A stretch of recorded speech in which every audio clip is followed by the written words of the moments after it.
अब US president Donald Trump ने भारत पे एक और बड़ा बम गिरा दिया है। भारत के साथ चल रही ट्रेड डील की बातचीत को पूरी तरह से रोकने का उन्होंने ऐलान किया है। आज समझेंगे कि ट्रंप ने भारत से डील क्यों रोकी है, क्या वजह सिर्फ रूस से तेल खरीदना है, खेती, डेयरी, डेटा जैसे मुद्दों पर अमेरिका की जिद क्या है और भारत की अगली चाल क्या हो सकती है, और सबसे जरूरी सवाल कि भारत को किन किन देशों का अब तक साथ मिला है और उससे आगे की तस्वीर क्या निकल के आती है। नमस्ते, हम हैं सिद्धांत और आप देख रहे हैं लल्लन टॉप का डेली फाइनेंशियल बुलेटिन खर्चा पानी। Brought to you by Subharti University. Subharti University, one of the leading universities of North India. Exciting college life and top placements. Join Subharti University, Meerut. सबसे पहले हाल फिलहाल की कुछ तारीखें जान लीजिए जो अहम है। 30 जुलाई 2025 डोनाल्ड ट्रंप ने ऐलान किया कि 1 अगस्त यानी एक आध दिन बाद से ही भारत से आने वाले सभी प्रोडक्ट्स पे 25% का टैरिफ लगेगा। फिर आई 6 अगस्त की तारीख, अमेरिका ने दूसरा बड़ा कदम उठाया, अतिरिक्त 25% टैरिफ लगाने की घोषणा। कुल 50% हुआ। जो अतिरिक्त वाला 25% था वो 27 अगस्त 2025 से लागू होगा। फिर आई 8 अगस्त की तारीख, ट्रंप ने घोषणा की कि ट्रेड डील पर आगे बातचीत नहीं होगी। ध्यान रखें, ये वही ट्रेड डील है जिसको लेकर दोनों देशों के बीच में लगातार बातचीत जारी है। अब 7 और 8 अगस्त की रात जब हम सोए हुए थे तो रातों रात एक बयान भी उन्होंने दे दिया, सुन लेते हैं। Just to follow up on the India tariffs, do you expect increased trade negotiations, since you've announced the 50% tariff? No, not until we get it resolved. अब सवाल है कि ये सब हुआ क्यों? क्या सिर्फ रूस से तेल की खरीदी वजह है या मामला इससे ज्यादा गहरा है? पहले समझिए, भारत ने अमेरिका को कौन कौन से प्रस्ताव दिए थे तो ट्रेड डील का खाका थोड़ा सा समझ में आएगा। औद्योगिक सामान पे आयात शुल्क घटाना, मशीनरी, इलेक्ट्रॉनिक्स, मेडिकल डिवाइसेस आदि पर शुल्क कम करने का वादा भारत ने किया था, जिसमें ये जो पूरा बास्केट है वो अमेरिकी एक्सपोर्ट में 40% का हिस्सा रखता है। कार और शराब पे टैरिफ कम करने की तैयारी हमने कर ली थी, खासकर अमेरिकी कार ब्रांड जैसे टेस्ला और फोर्ड और अमेरिकन विस्की पर। ध्यान रहे कि ये अमेरिकी लॉबी की पुरानी मांग रही है। इसके अलावा तेल, गैस और हथियारों की खरीद पर भी सहमति बनी थी। अमेरिका से ज़्यादा तेल, गैस और रक्षा प्रोडक्ट्स खरीदने का भी हमने आश्वासन दिया था। आप पूछेंगे कि ये सब तो अमेरिका के फायदे वाली बात थी, फिर ट्रंप के नारंगी बालों में खुजली क्यों हुई? डील करने से उन्होंने इनकार क्यों किया? एक एक कारण समझते हैं। रूस से तेल खरीद जो सबसे बड़ा मुद्दा है और पहला भी है इसमें। अमेरिका का आरोप कि भारत रूस की युद्ध मशीन को फंड कर रहा है। भारत का जवाब कि रूस से सस्ता तेल हमारी ऊर्जा सुरक्षा के लिए जरूरी है। हम G7 की तय की गई प्राइस कैप के तहत खरीद कर रहे हैं। खाड़ी देशों ने सप्लाई यूरोप भेज दी, इसलिए रूस जरूरी बना। भारत ने यह भी कहा कि अमेरिका खुद रूस से यूरेनियम और उर्वरक खरीदता है, फिर हमें क्यों निशाना बनाया जा रहा है? अगला कारण, खेती और डेयरी सेक्टर पर अमेरिकी दबाव। अमेरिका चाहता है कि भारत अपना कृषि बाजार जो है वो अमेरिकी उत्पादों के लिए खोले। मनी कंट्रोल की रिपोर्ट बताती है कि अमेरिका ये भी चाहता है कि उसके डेयरी, पोल्ट्री, मक्का, सोयाबीन, गेहूं, चावल, एथेनॉल, फल और बादाम, पिस्ते जैसे ड्राई फ्रूट्स को भी बिना किसी टैरिफ के भारत में प्रवेश दिया जाए। लेकिन भारत ने सिर्फ ड्राई फ्रूट्स को ही बिना किसी टैरिफ के इंपोर्ट करने पर सहमति जताई है, बाकी को नहीं। तो ये दूसरा कारण हुआ। अगला कारण, डेयरी सेक्टर को लेकर विवाद। अमेरिका अपने डेयरी प्रोडक्ट्स को भारत में एंट्री दिलाना चाहता है और भारत का तर्क कि हमारे डेयरी सेक्टर में छोटे छोटे किसान हैं। अमेरिकन डेयरी प्रोडक्ट्स में मांसाहारी चारा इस्तेमाल होता है जो भारत की धार्मिक मान्यताओं के भी खिलाफ है। अगला कारण, MSP और खेती पे सब्सिडी। भारत अपने किसानों को न्यूनतम समर्थन मूल्य देता है, MSP देता है कई फसलों पे, लेकिन अमेरिका को इससे दिक्कत है। अमेरिका का मानना है कि ये वर्ल्ड ट्रेड ऑर्गेनाइजेशन यानी WTO के नियमों का उल्लंघन है। इस मुद्दे पर भी दोनों देशों पर गतिरोध बना हुआ है, दोनों देशों के बीच। अगला कारण, रिटेलिएटरी टैरिफ। अमेरिका द्वारा स्टील और एल्यूमिनियम पर टैरिफ लगाने के बाद भारत ने अमेरिका के कृषि उत्पादों जैसे सेब, अखरोट और बादाम पर भी रिटेलिएटरी टैरिफ लगाए हैं।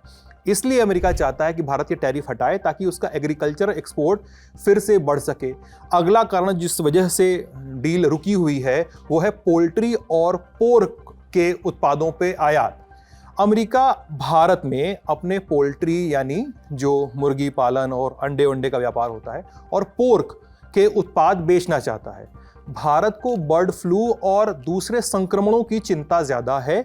इसके अलावा धार्मिक मान्यताएं भी हैं, आस्था भी एक वजह है। भारत इस वजह से भी इस पॉइंट पर भी अपने हाथ पीछे खींच रहा है। इसके अलावा अगला कारण है जेनेटिकली मॉडिफाइड फसलों पे रोक। भारत जीएम फसलों के आयात को नियंत्रित करता है और कई मामलों में पूरी तरह प्रतिबंधित भी है। सारी जीएम फसलों को भारत में नहीं लाया जा सकता। अमेरिका की मांग है कि जीएम फसलों जैसे जीएम सोयाबीन और मक्का जैसे उत्पादों के लिए भारत अपना बाजार खोले। अगला फार्मा सेक्टर और इंटेलेक्चुअल प्रॉपर्टी राइट। अमेरिका चाहता है कि भारत जो है आईपीआर यानी बौद्धिक संपदा अधिकार, अंग्रेजी में इंटेलेक्चुअल प्रॉपर्टी राइट कहते हैं, उसको सख्ती से लागू करे। लेकिन इसका सबसे बड़ा नुकसान हमारे फार्मा सेक्टर को होगा। ऐसा करने से जो जेनरिक दवाएं होती हैं उनका प्रोडक्शन प्रभावित होगा और उनके दाम भी प्रभावित होंगे। भारत तो दुनिया का सबसे बड़ा जेनरिक दवाओं का एक्सपोर्टर है, तो जो हमारा एक्सपोर्ट वाला सेक्टर है वो भी प्रभावित हो सकता है। तो गतिरोध एक यहाँ पर भी है। अगला जो कारण है वो है डेटा लोकलाइजेशन। आपको मालूम है कि भारत में एक नियम है कि भारत में अगर कोई भी कंपनी काम कर रही है तो कंपनी अपना डेटा भारत में ही स्टोर करेगी, यहाँ के नागरिकों का डेटा, अपने कामकाज का डेटा, ताकि ज़रूरत पड़ने पे हमारी एजेंसियाँ उसे एक्सेस कर सकें।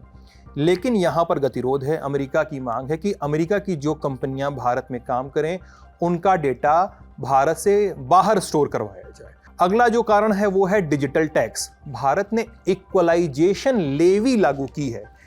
अब समझिए कि फेसबुक, गूगल और अमेजॉन जैसी बड़ी कंपनियों की कमाई पर इससे असर पड़ा है। ट्रंप इसे गलत मानते हैं, वो इसे अनुचित टैक्स मानते हैं, वो कहते हैं इसे हटाया जाए। इसके अलावा एक छुपी हुई वजह भी है, वो है ब्रिक्स, BRICS। आपको मालूम है कि भारत 11 देशों के समूह ब्रिक्स का मेंबर है और इस पूरे ग्रुप में सबसे मजबूत भारत, चीन और रूस माने जाते हैं। लेकिन अमेरिका को भारत की, रूस और चीन के साथ ये ब्रिक्स वाली नज़दीकी जो है वो खटकती है। आपको मालूम है कि ब्रिक्स की आखिरी समिट जुलाई 2025 में ब्राज़ील में हुई थी। पीएम मोदी ने भी हिस्सा लिया था। हालांकि चीन के राष्ट्रपति शी जिनपिंग खुद नहीं आए और अपने प्रधानमंत्री को भेजा था। वहीं रूसी राष्ट्रपति व्लादिमीर पुतिन समिट से ऑनलाइन जुड़े थे। इस मीटिंग ने ट्रंप की खुन्नस खोल दी थी। जैसे ही बैठक हुई, डोनाल्ड ट्रंप ने अपने सोशल मीडिया ट्रुथ सोशल पे एक पोस्ट लिखा कि जो भी देश ब्रिक्स की एंटी अमेरिकन नीतियों के साथ खड़ा होगा उस पर 10% अतिरिक्त टैरिफ लगाया जाएगा, कोई एक्सेप्शन नहीं होगा। लेकिन ये कोई हवा में किया गया फैसला नहीं था। ट्रंप ने अपने चुनावी कैंपेन से ही ब्रिक्स के खिलाफ मोर्चा खोल रखा है। बार बार ब्रिक्स देशों को धमकी देते हैं कि वो डॉलर के प्रभुत्व के खिलाफ काम न करें और ब्रिक्स देश कहते हैं कि हम ऐसा नहीं कर रहे हैं। और आपने देखा ही है कि वो चीन से एक बड़े ट्रेड वॉर के मुहाने पे पहुँच कर लौटे हैं। डोनाल्ड ट्रंप जो टैरिफ लगा दिया था, फिर चीन ने भी लगा दिया था, फिर उन्होंने भी लगा दिया था, लगता गया था, फिर रोक दिया था कि ट्रेड वॉर न करें, ट्रेड डील करें, और ट्रेड डील अभी तक हुई नहीं है। और रूस से तेल खरीदने को लेकर भारत को वो परेशान कर ही रहे हैं। यानी इंडिया हो गया, रशिया हो गया, चाइना हो गया, सबके साथ वजीहत चल रही है। हालांकि लोग कहते हैं कि ये सब ट्रंप का कारनामा है। वो अपने समर्थकों के बीच दरअसल अपनी नाक बचाना चाहते हैं, इसलिए वो रूस को कमज़ोर करके यूक्रेन वाली जंग रुकवाना चाहते हैं।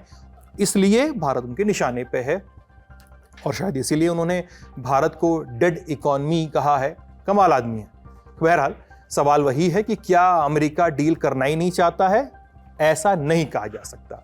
7 अगस्त की रात अमेरिकी विदेश मंत्रालय ने एक बयान जारी किया कि भारत हमारा स्ट्रैटेजिक पार्टनर है, हम मतभेदों को बातचीत से सुलझाना चाहते हैं। सुनते हैं प्रवक्ता साहब को। That the president has outlined very clearly, addressing those concerns through his actions. He's spoken about them, whether it's about the purchase of Russian oil, whether it's about the trade imbalance. Addressing those concerns is important, and that's part of what it means to have a frank dialogue, to address those concerns that you have, and then hopefully have conversations to see those concerns addressed. So the president's been very clear. His concerns about what he has seen from India speak for themselves. He's truthed multiple times about it.